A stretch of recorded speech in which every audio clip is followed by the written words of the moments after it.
아까 말씀하신 배복주 전 부대표 관련해서 어쨌든 지금 당이 이렇게 갈등의 요인이 된 한 요소 중에 이제 하나인데 저 약간 궁금한 게 배복주 전 부대표는 사실 이제 새로운 미래, 그러니까 이낙연 대표 쪽에 함께 하신 분이고, 근데 류호정 전 의원은 뭐 새로운 선택, 금태섭 의원 쪽에 함께 하신 분인데,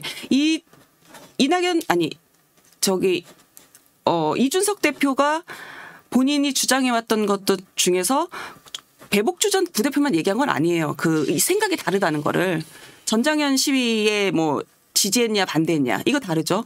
그렇지만 또 류호정 의원 관련해서는 또 페미 문제로 또 부딪혀 있단 말이에요. 근데 왜 유독 배복주 전 부대표만 이렇게 다른 뭐 비공개 회의에서도 류호정 의원에 대해서는 뭐 별 문제 제기가 특별히 없었나요? 초반에는 좀 있었던 것 같은데. 잘 모르겠습니다. 뭐 맥락이나 배경은 뭔지 잘 모르겠는데 어쨌든 간에 이준석 대표의 지지층에서 네. 류호정 전 의원도 그렇고 배복주 전 부대표도 비토가 강하다는 거는 뭐 알 것 같아요. 어떤 네. 건지. 근데 이런 겁니다. 정당의 구성원이 되고 안 되고는 정당법에 따라서 결격 사유가 분명한 사람이 아니고서는 네. 구성원이 되는 걸 막을 방법이 없어요. 그쵸. 어떻게 막습니까? 네. 설사 당원 자격을 심사한다 하더라도 당원 자격 심사에 그런 주관적 기준이 들어갈 여지는 없어요. 네. 그렇잖아요. 이를테면 이재명 대표의 사법 리스크를 강렬하게 비판하는 사람은 민주당의 당원이 될 수 없나요? 그건 아니죠. 그렇지 않습니다. 민주주의 목소리가 윤석열 다양한데. 대통령의 국정운영 방식을 비판하는 사람은 국민의힘의 당원이 될 수 없나요? 그것 때문에 윤석열 대통령하고 갈등을 겪다가 이준석 대표가 뭐 당원권 정지도 당하고 결국에 당을 나온 거 아니겠습니까? 그러면 본인 같은 사람은 국민의힘의 당원이 될 수 없다는 거하고 똑같은 거잖아요. 네. 때문에 그게 배복주든 유호정이든 어떤 생각을 갖고 있건 또 이견이 있건 예를 들어서 이준석 대표를 비판했건 네. 이게 우리 사회의 그런 통념이라든지 어떤 우리 정당법과 관련 법이 규제하는 어떤 기준이라든지 이런 걸 넘어서서 당원이 될 자격이 없는 이상 그에 대해서 얘기할 수 없다. 더군다나 당대표가 그런 얘기를 하는 건 매우 부적절하다고 봅니다. 근데 얘기하는 걸 들어보면 왜 나랑 당을 같이 해야 되는지 소명해야 된다. 그걸 왜 소명해야 됩니까? 그리고 배복주 부대표가 이준석 대표하고 당 같이 했다고 들어온 거 아니에요. 그쵸. 통합의 과정을 겪다 보니까는 이제 그런 단계까지 간 거죠.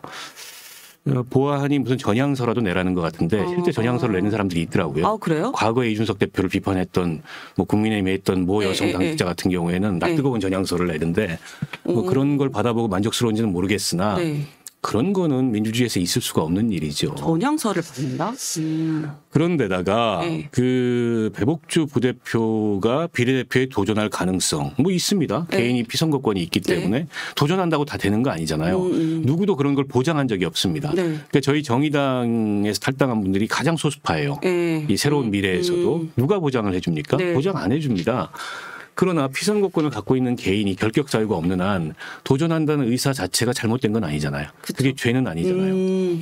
근데 그 도전한다는 의사는 배제한다라는 의견을 공식적으로 밝히자 당 대표들이 어떤 당이 당을 그렇게 운영을 합니까? 그래서 이건 비상식적인 요구다. 비정상적인 요구다. 이준석 대표의 지지층이 어떤 그 비토를 가지고 있건 민주정당에서 그런 것들을 당대표들이 당대표의 권한으로 공식적으로 천명하거나 당신 안 돼 나가 라고 할 수 없는 거다. 그런 정당 운영 때문에 개딸 전체 주인이 뭐 용산 전체 주인이 그런 거기 때문에 거길 피해서 나와가지고 이 당을 하는데 여기서 똑같은 짓을 하면 이 당을 하는 의미가 뭐가 있느냐. 이런 게 이제 저나 다른 분들이 가졌던 인식이고 근데 왜 그 충돌을 그렇게 이준석 대표가 자주 그리고 이 비공식 석상을 가리지 않고 자리마다 언론을 통해서 하려고 했는지는 잘 모르겠어요. 결국에는 한 가지 설명이 되는 건 떠나가는 자기 지지층들, 동요하는 자기 지지층들을 붙잡기 위한 어떤 노력이었다라는 건데 이게 통합된 3지대 정당을 하려면 지지층이 다양해요. 그렇죠. 그렇죠. 그 지지층들 다 통합하는 게 리더십입니다. 특정한 성향을 가진 지지층들만 붙잡는 게 리더십이 아니고 제가 말씀드렸잖아요. 그 특정한 성향을 갖는 지지층들과 당을 하려면 그런 정당을 했어야 된다. 그쵸. 정체성 정당을 했어야 된다. 뚜렷한 정체성을 갖는 그 이외에는 뭐 연대고 통합이고 필요 없다.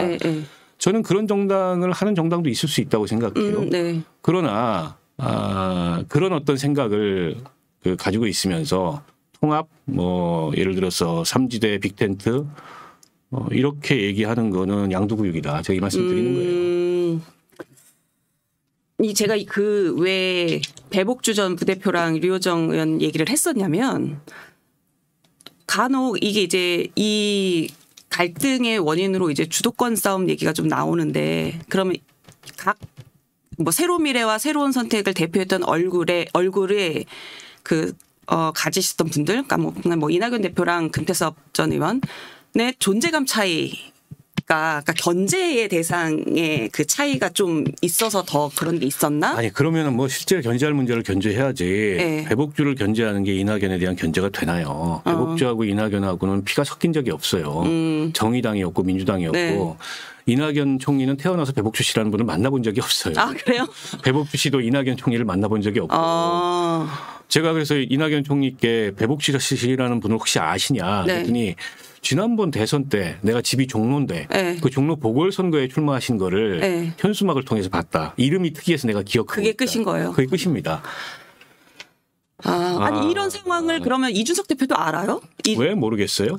근데 그 공식적으로 그걸 세상 모르는 거 없는 사람이 왜 모르겠습니까? 그리고 제가 알려줬습니다. 배복주 씨는 네. 전작년 시위를 기획한 인물도 아니고 네. 그 전작년의 지하철 시위 방식에 대해서 좀 다른 생각을 갖고 있다. 다른 생각을 가지고 있다. 왜냐하면 그게 많이 다치고 연행되고 네. 그걸 계속 반복하는 게 맞느냐라는 문제의식을 갖고 있어서 박경석 대표가 남편이지만 꼭 같지 않다. 이런 얘기도 제가 전화로 전해줬고 좀 달리 볼 문제고 토론해볼 문제다. 근데 뭐 수용하지 않는 거죠. 아니 그럼 두 분이 배복주 전 부대표랑 이준석 대표가 좀 직접 만나서 소통 좀 해보겠다 이런. 배복주 부대표가 네. 2월 10일 날 입당을 했는데 새로운 미래에 네. 계속 이준석 대표가 그 사람은 입당 안 했다고 얘기하니까 문자를 네. 보냈대요. 사실은 제가 입당을 했고. 이준석 대표한테. 입당을 했고 네. 그다음에 통합하시느라고 고생하셨고 대표 되신 거 축하드리고 기회 있으면 뵙고 싶다. 이렇게 아주 그냥 심플하게 보냈는데 답은 없고 다음 날 최고위원회 석상에서 그걸 문자를 얘기하면서 네. 이건 나에 대한 도발이다. 도발이다? 그래서 아니 배복주 씨는 나름대로 선의를 가지고 그런 문자로 뭔가 사실관계도 설명하고 입장을 좀 설명하겠다. 소통을 해보자. 소통을 해보자는 의사를 드러냈는데 거기서 도대체 어떤 뭐 의도를 읽었길래 이게 도발이나 뭐 선전포고라고 하는 그런 비범한 반응을 보이는지 잘 모르겠습니다. 네. 그 주도권 얘기 나와서 좀 말씀드리겠는데 이제 직접 관련이 좀 있으세요. 그 홍보총괄 관련해서 이거 논란이 좀 됐다라고 하는데 아니 그게 논란이 아니고요. 어쨌든 뭐 당직 배치를 하는데 네. 다 이제 이준석 대표 중심으로 당직 배치를 하니까. 네. 그러니까 수석 대변인 얘기를 이제 저희 쪽에서 첫 자리에서 꺼냈는데 자기 지지층들 때문에 좀 어렵다. 지금은 이제 개혁신당 당직자들 중심으로 배치해야 된다. 뭐 수용했습니다. 네. 그러면 전현직 의원들 어쨌든 역할을 배치를 해서 역할을 시켜야 되니까 뭐 홍보소통위원장 이런 아이디어를 내서 근데 이제 굳이 한삭 홍보소통위원회는 굳이 둘 필요가 없다. 그냥 실무적으로 빠른 집행을 위해서 두면 된다. 그래서 그것도 수용했어요. 저희가 뭐 고집한 게 없습니다.